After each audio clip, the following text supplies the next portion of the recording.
students, today we are going to learn the 8th standard math practice set 7.2 remaining question. See here, one question is there. There is an apple and some boxes. पहा इथं काही apple आहेत ते आपल्या box मध्ये fit करायचे म्हणजे pack करायचे. आता तिथे काय दिलेले आहे गिवन क्वेश्चन मध्ये काय काय दिले बघूया. गिवन दिलेला आहे if 24 apple are put in the box, 24 apple put in the box, then 27 boxes is needed to pack. पहा याला 27 बॉक्स लागतात. जर एका बॉक्स मध्ये 24 ऍपल ठेवले तर परत काय बोलले ते पाहूया. then if 64 apple are filled in one box, 64 apple filled in one box, then how many boxes are needed for this apple. तर याला सॉल्व करायचे. गिवन हे दिले मी लिहिले नाही पहा. आता याला काय करायचं पहा. बॉक्स घेतले म्हणजे ऍपल एका बॉक्स मध्ये जास्त टाकले तर बॉक्स कसे लागणार आहेत कमी. एक पेन एका बॉक्स मध्ये टाकला आणि 10 पेन आपल्याला टाकायचे तर 10 बॉक्स लागणार. तर एका बॉक्स मध्ये जर 2 पेन टाकले तर कसं होणार आहे आपल्याला बॉक्स कमी लागतील म्हणजे 5 बॉक्स लागतील. सेम याप्रमाणे जायचे. आता आपल्याला ऍपलची संख्या वाढली म्हणजे बॉक्सची संख्या काय होणार आहे ऑलरेडी कमी होणार आहे म्हणजे हे इन्व्हर्स व्हेरिएशन आहे. चला आपण बघूया. लेट कन्सिडर करूया पहिल्यांदा number of apple is equal to m करूया आणि number of box is equal to काय करूया n करूया. तर काय जर हे वाढलं तर हे कमी होतं, हे वाढलं तर हे कमी होतं म्हणजे बॉक्स ऍपल वाढले तर बॉक्स ऑलरेडी कमी होणार आहे. मग आपण असं करूया m is inversely proportional to n. Okay. आता अल्फाचा साइन काढून टाकूया आणि त्या ठिकाणी काय करूया इक्वल टू घेऊया म्हणजे काय येणार आहे k अपॉन n. k इथे आला तर इथे ठेवलं तरी चालतो म्हणजे आपण याला काय करूया k इज व्हेरिएशन कॉन्स्टंट ठेवून टाकायचं. k काय आहे k आहे व्हेरिएशन कॉन्स्टंट. आपण काय लिहितोय हे सुद्धा रिझनिंग द्यायचं मस्ट असतं, हे लिहावंच लागतं. ओके. देन आता काय करायचं आपल्याला पहिल्यांदा या दोन ज्या दिलेले आहेत नंबर्स याच्यावरून आपल्याला k कॉन्स्टंटची व्हॅल्यू काढून घ्या म्हणजे आपल्याला किती बॉक्स लागतात हे काढता येईल. तर पाहूया कसं लिहिले. इथे यायचं म्हणजे m काय आपले नंबर ऑफ ऍपल. मग इथे बघा m is equal to 24 and n is equal to 27. Okay. जवळचे n इज इक्वल टू 27. परत काय दिलेलं आपल्याला ह्याला जर आपण इक्वेशन 1 नाव दिलं तर इथे लिहूया put value in equation 1. Equation 1 मध्ये व्हॅल्यू पुट केलं तर काय होणार आहे m च्या जागी m ची ठेवूया 24. ओके. इक्वल टू k ची आपली व्हॅल्यू निघेल इथं आणि n ची व्हॅल्यू माहिती आहे 27. मग k इज इक्वल टू काय येणार आहे 24 into 27.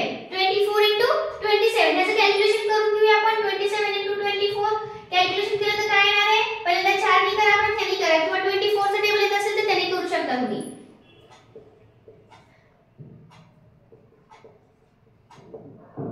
म्हणजे आपला आन्सर येणार आहे 648. एवढं आपलं काय येणार आहे k ची व्हॅल्यू येणार आहे 648. पहा मी मल्टिप्लिकेशन करून दिलेलं आहे हे तुम्हाला समजत असेल. कॅल्क्युलेशन करून दिले. मग इथे आपल्याला निघाला व्हेरिएशन k. याचा वापर करायचा इक्वेशन 1 चा वापर करायचा आणि आपण आता काय करायचंय किती बॉक्सेस लागणार आहेत हे काढूया. याच्यासाठी पहा हे लिहून घ्या अगोदर स्क्रीनशॉट घेत चला म्हणजे याचा उपयोग आपल्याला परत सॉल्व करायचा याच्यामध्ये होणार आहे. आता पाहूया आपण काय करूया इथंच नंबर ऑफ बॉक्सेस काढायचे. आपण हे कन्सिडर केलं हे रफ करूया एवढं.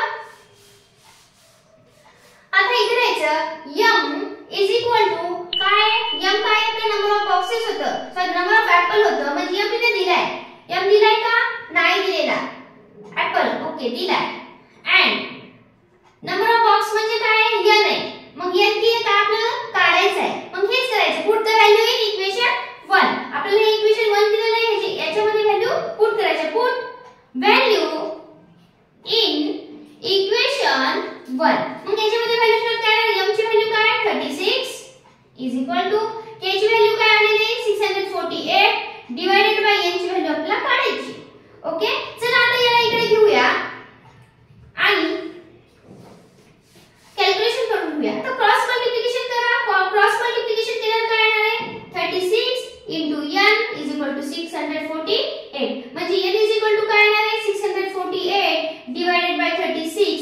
जर आपण 36 ने डिवाइड केलं तर आपल्याला आन्सर येणार आहे 80.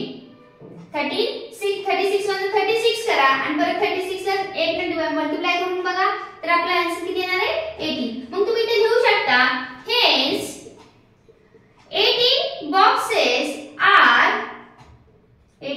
are needed. अशा पद्धतीने तुम्ही या क्वेश्चनचा आन्सर काढू शकता. पहा, शिकवलेलं समजत असेल आणि काही डाऊट असेल ते सुद्धा कमेंट मध्ये सांगत चला आणि व्हिडिओला मात्र लाईक करायला विसरू नका. चला बघूया.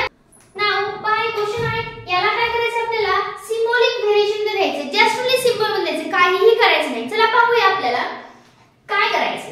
वेव्हलेंथ ऑफ साऊंड L दिलाय. वेव्हलेंथ ऑफ साऊंड आपल्याला ब्रॅकेट मध्ये दिलाय आणि frequency F are inverse variation. Inverse म्हणजे काय होणार आहे, वेव्हलेंथ वाढली तर फ्रिक्वेन्सी कमी होणार, फ्रिक्वेन्सी वाढली की वेव्हलेंथ कमी होणार.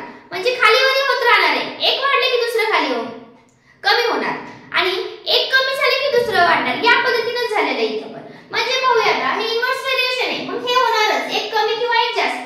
तर इथे काय होणार आहे, याचा आन्सर काय येणार मग, साऊंड काय दिले, wavelength of sound L inverse variation आहे. कसं व्हेरिएशन आहे, इन्व्हर्स. म्हणून आपण काय करायचं 1 अपॉन कशाला इन्व्हर्स व्हेरिएशन आहे, फ्रिक्वेन्सी.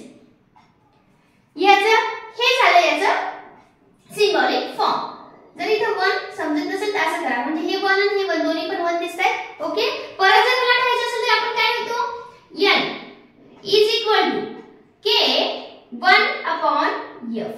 हे झालं याचं सिम्बॉलिक फॉर्म, किंवा एवढं लिहिलं तरी इनफ आहे. चला नेक्स्ट पाहूया. Intensity I of a light varies inversely with. पहा, लाईटची इंटेन्सिटी दिलेली आहे I. हे कसं आहे, हे पण इन्व्हर्सली व्हेरिएशन मध्ये आहे, पण with the square of the distance म्हणते. पण काय करायचं आता, स्क्वेअर ऑफ डिस्टन्स. मग आपण इथे काय करणार, I सेम अल्फाचं साइन काढायचं. आपण हेच वापरतोय व्हेरिएशनला, अल्फाचं साइन काढलं. ओके, परत काय सांगतोय, लाईट इन्व्हर्सली विथ कशाच्या, स्क्वेअर म्हणते, कशाचा, डिस्टन्स. म्हणजे 1 अपॉन d चा स्क्वेअर करायचा.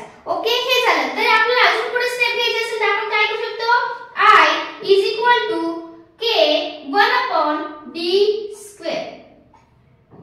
तुम्ही इतकं लिहिलं तरी इनफ आहे, किंवा याच्यामध्ये लिहिलं ह्याच्या का, तर K काय आहे, व्हेरिएशन कॉन्स्टंट. म्हणजे अल्फाचा साइन काढून आपण असं जर K ठेवलं तर लिहावं लागतं K is a variation constant. किंवा तुम्ही एवढं लिहिलं तरी इनफ आहे, कारण आपण फक्त सिम्बॉलिक फॉर्म मध्ये त्याला पुट करायचे. अशा पद्धतीने आपण याच्यातले क्वेश्चन 7.2 मधले मॅथचे क्वेश्चन पाहिले आहेत. काहीही अडचण असेल तर कमेंट मध्ये नक्की सांगा.